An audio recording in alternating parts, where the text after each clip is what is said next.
A suicide attack in the heart of Kabul Tuesday. A deadly reminder of the 12-year-old war that still rages on in Afghanistan.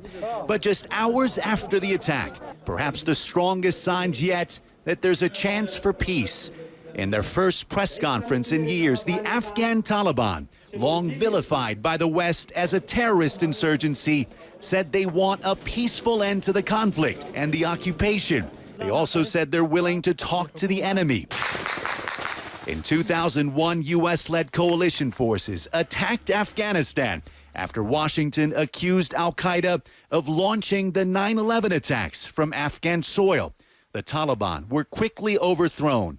From their new Qatar office they plan to use for peace talks, the Taliban said Afghan soil will not be used for another attack.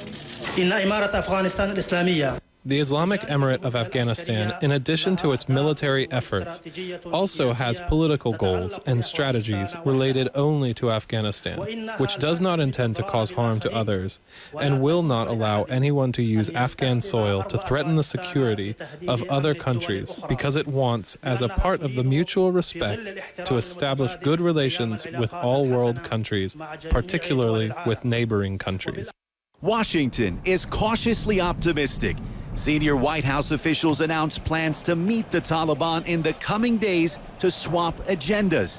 The U.S. wants the Taliban to cut off ties with Al-Qaeda, end its attacks, and accept the Afghan constitution.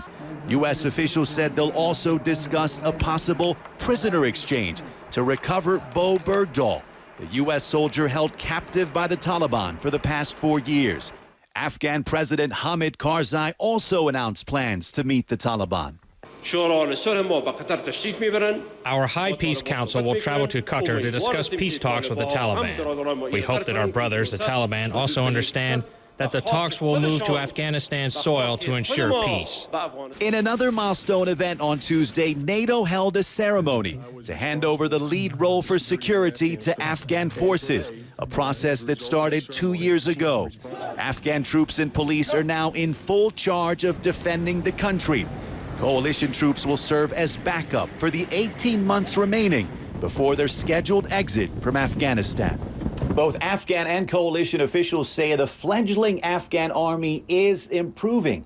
Critics say many of the troops are still poorly trained and they're nowhere near taking over the reins. Analysts say how they perform in the coming months could be a deciding factor in the upcoming peace talks. Reza Sayah, CNN, Kabul.